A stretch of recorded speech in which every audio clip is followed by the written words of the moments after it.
네, 또 어제 제가 어머니랑 타임스퀘어에 갔더니 우리 네. 국내 업체들도 화장품이나 의류 업체들 연말에 맞아서 반값 세일에 나섰더라고요. 저도 화장품 좀 득템하긴 했는데 네. 근데 또 전통적으로는 미국에서의 연말 소비 시즌이 훨씬 더 후끈 달아오르는 것으로 알려져 있죠. 자세한 이야기 나눠보도록 하겠습니다. 마켓 트렌드 김종일 전문위원 모셨습니다. 안녕하십니까? 네, 안녕하십니까. 안녕하세요. 네, 연말 소비 시즌에 대해서 점검해 주신다고요? 네, 아직 뭐 정확한 통계치가 나오진 않았습니다만 지금까지 나왔던 뉴스나 네. 시장의 반응을 바탕으로 해서 미국 소비 시즌에 대해서 알아보도록 하겠습니다. 먼저 미국의 소비 시즌을 살펴보니까 조금 전에 뭐 뉴스에서도 언급이 되었는데요. 이벤트 데이의 전반적인 효과는 시장의 예상치를 크게 상회하지 않았다. 그래서 제가 미국 소비에 대해서 한 2주 전에 미리 언급을 드릴 때 소비 시즌으로 인해서 무언가 시장에 좋은 모습을 보이기 위해서는 서프라이즈가 나와야 된다라고 말씀드렸는데 서프라이즈는 나오지 않은 것으로 아직까지는 분석이 되고 있습니다. 자세히 내용을 살펴보게 되면 현재의 트렌드가 그대로 반영되고 있죠.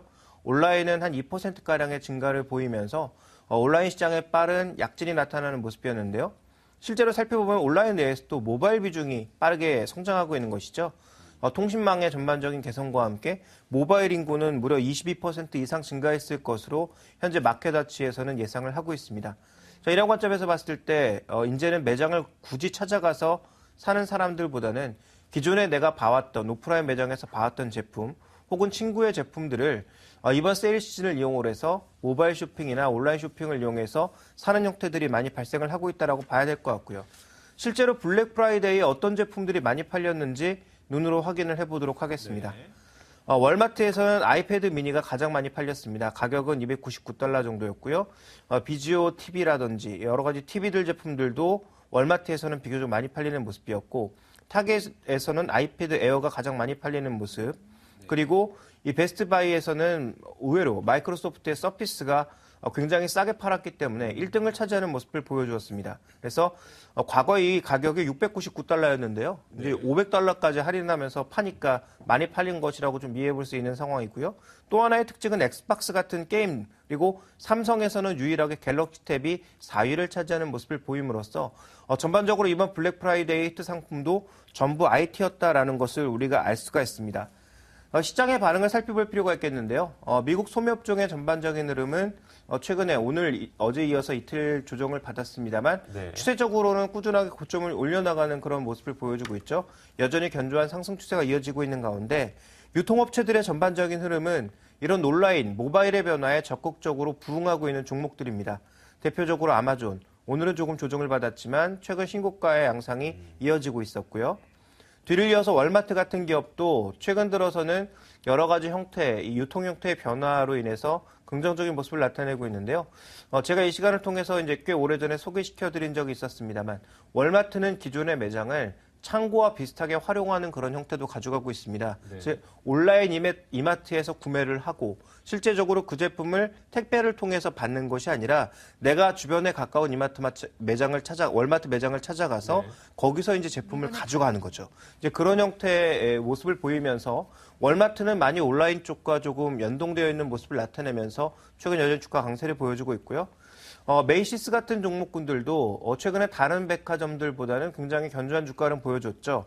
이틀째 주정이 좀 크게 나타나는 모습이었습니다만 최근에 신고가에 갔던 것은 실적의 개선과 함께 온라인 매출을 증가시키는 것이 중요한 원인으로 작용을 했기 때문에 한마디로 말씀드리면 온라인, 모바일 시장에 제대로 적응하고 있는 유통업체를 중심으로 IT 제품들의 판매가 빠르게 늘어났다. 이렇게 좀 볼 수 있을 것 같습니다. 네.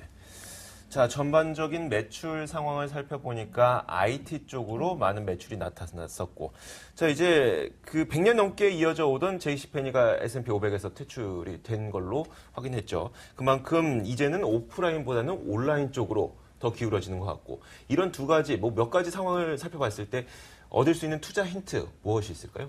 네, 일단 제품이 잘 팔린 기업들의 주가 흐름이 여전히 좋다라는 거죠. 우리가 어차피 이 시간에 여러 가지 논의를 하는 것은 주식 투자에 있어서 어떤 아이디어를 얻을 수 있느냐 그 부분인데요. 실제로 조금 전에 타겟이라든지 월마트라든지 여러 가지 유통업체에서 판매되는 제품들의 흐름을 보셨지만 미국의 아이패드 제품이 가장 많이 팔린 것으로 얘기가 되고 있습니다. 자, 이 아이패드 같은 경우에 실제로 사용자 중에 한 40%, 이번에 새롭게 구매한 사람 중에 40%는 안드로이드 사용자라고 하죠. 그러니까 기존에 우리가 아이패드를 사는 사람들은 아이폰을 쓰고 있는 사람이 아이패드를 사더라. 이렇게 이제 오해를 하는 모습이 많았는데 최근에는 기존에 아이패드를 사용하던 사람들이 안드로이드 폰을 사거나 반대로 안드로이드를 이용하는 사람들이 아이패드를 사는 등 그냥 내가 보기에 좋은 제품들을 사고 있다는 관점으로 좀 봐야 될 것 같고요. 주가 흐름을 보시면 애플도 최근에 계속 정체되어 있던 흐름에서 $500에서 굉장히 정체되어 있던 흐름에서 최근에 판매 증가와 함께 주가는 신고가 흐름을 보이면서 빠르게 좀 올라가는 모습을 보였다라는 점. 그래서 전체적으로 지금 제품 판매가 잘 되는 그런 기업들의 주가 흐름이 좋았다라고 볼 수가 있겠고요. 그다음 마이크로소프트 같은 경우에도 서피스 같은 경우에는 여전히 죽을 쓰고 있습니다만 가격을 이제 할인해서 좀 많이 판 것에 불과하지만 최근에 이제 시장의 기대감은 엑스박스라고 하는 게임기의 판매가 첫날 발표하자마자 100만 대가 팔릴 만큼 시장에서 이제 큰 흐름을 주었기 때문에 좋은 주가 흐름을 나타냈다라고 볼 수가 있겠고요. 자, 그다음 살펴봐야 되는 것은 최근 끊임없이 오르고 있는 마이크론 테크놀로지입니다. 지난 2011년 이후에 계속 신고가를 넘겨가면서 올라가고 있는데 오늘도 시장이 좀 조정을 받고 있는 가운데도 굉장히 견조한 모습을 보였습니다. 핵심 부품의 판매는 여전히 잘 이루어지고 있다는 거고요.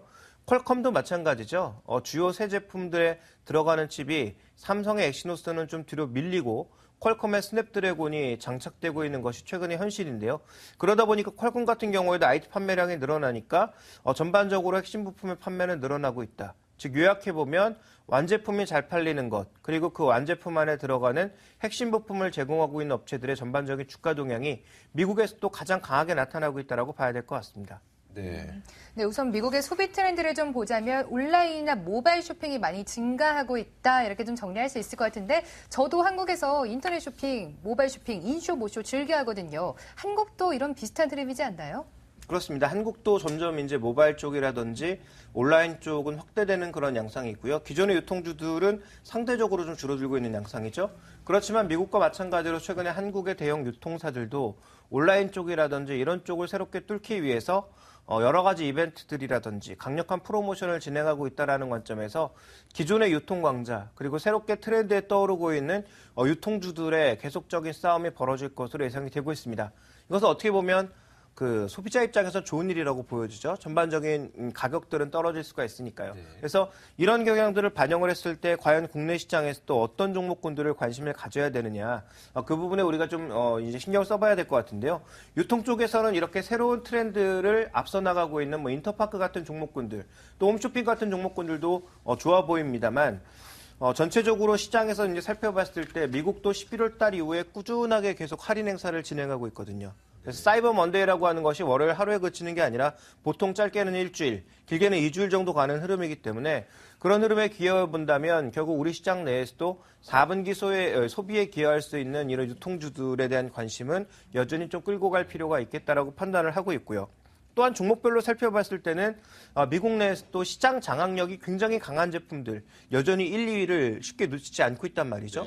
그렇다면 국내 시장도 마찬가지라고 보여집니다. 그동안 좀 많이 빠졌기 때문에 세컨타이어 업체들에 대한 관심을 높여가기보다는 여전히 시장의 탑티어에 있는 그런 종목군들에 대한 관심이 가장 좋다라고 판단하고 있고요. 미국 시장 내에서도 핵심 부품주들의 관심이 이어지는 만큼 국내 시장 내에서도 세트 쪽에서 그다음에 부품 쪽에서 핵심주라고 꼽을 수 있는 종목군들로 계속 이 포트폴리오를 압축해 나가는 것이 절대적으로 필요하다라고 판단하고 있습니다. 그런데요. 앞서 저희가 봤던 화면 중에서 마이크론 테크놀로지와 퀄컴의 이 주가 흐름을 살펴보지 않았습니까? 최근 퀄컴도 마찬가지고 마이크론 테크놀로지도 마찬가지고 상당히 인기를 그리고 외국인들 투자자분들의 어떤 시선을 한 몸에 받고 있는 것 같은데 이들의 인기가 올라간다는 점은 사실 이 디램을 생산하는 SK 하이닉스라든지 삼성전자에 좀 부담이 될 수도 있고 앞서 말씀하셨던 퀄컴의 부품이 삼성의 엑시노스보다 좀 더 많이 탑재가 되고 있다. 이 부분도 사실 삼성에는 좀 부담이 되지 않겠습니까? 여기서 삼성의 지금 그 시스템 반도체 매출이 전체 매출에 차지하는 비중은 굉장히 미약합니다. 이익에 기여하는 바는 더 미약하다라고 봐야 되겠죠. 그런 측면에서 분명히 우려감은 있지만 삼성도 지금 옥타코어의 새로운 칩을 준비를 하고 있거든요. 그래서 이런 제품들이 나올 것이고 또 하나 삼성의 이 시스템 LSI를 우리가 간과할 수 없는 것은 기존의 삼성의 제품이 좀 더 만약에 이제 퀄컴 제품보다가 격이 떨어진다고 하더라도 삼성 제품 내에서 소화할 수 있는 캡티브 마켓이 존재하고 있다는 점을 잊으면 안 되겠죠. 또 전체적으로 이익률을 어느 정도 수준으로 유지할 수 있기 때문에 삼성의 시스템 LSI는 적어도 죽을 쓰지는 않는다라는 것입니다. 자사 제품들에게 납품을 할 수 있으니까. 물론 그 칩이 생각보다 안 좋다면 팔고 나서 엄청나게 욕은 먹겠지만 일단 기본적으로 팔 수 있는 캡티브 마켓이 존재하느냐 그렇지 않느냐는 굉장히 중요하다라는 것이고요. 네. 또 그렇다면 하나, IT 부품주나 세트주로 삼성전자 외에 또 어떤 종목들을 주목해 볼 수 있을까요? SK하이닉스도 조금 전에 그 우려감을 말씀해 주셨는데요. 이건 이렇게 봐야 되겠죠. 시장 파이가 전체적으로 커지는 가운데 2, 3위를 나눠 먹고 있는 지금 마이크론과 하이닉스는 거의 차이가 없습니다. 근데 지금 시장이 엑스박스와 같은 게임기 커지고 있죠. 그리고 조금 전에 말씀드렸던 태블릿 시장이 커지고 있죠. 근데 기본적으로 태블릿 안에 들어가는 메모리 양이 늘어나고 있습니다. 시장이 전반적으로 커지고 있는 상황이기 때문에 여기서 치킨 게임이 끝나 반도체 업계 같은 경우에는 누가 잘 되고가 아니라 같이 잘 되고 있는 상황이라는 거죠. 다만 이제 앞으로 더 커져 나갈 때 칩의 채용 비율이 SK하이닉스가 줄고 마이크론이 늘어난다면 얘기는 달라질 수 있겠지만 지금과 같은 상황이라면 제가 보기에는 두 업체 모두 긍정적인 효과를 누릴 것이다라고 보고 있기 때문에 삼성전자와 SK하이닉스에 대한 긍정적인 관점은 여전히 지켜가야 될 것 같습니다. 네, 그렇습니다. 이렇게 또 연말이 다가오고요. 길 곳곳마다 트리가 불을 밝히면 마음 괜시리 들뜨잖아요. 네, 그렇게 되면 지갑도 좀 술술 열리게 되고요. 이에 따라서 IT나 부품주들 그리고 세트주들 관심 갖자란 말씀 주셨습니다. 마켓트렌드 김종일 전문위원과 함께했습니다. 고맙습니다. 감사합니다.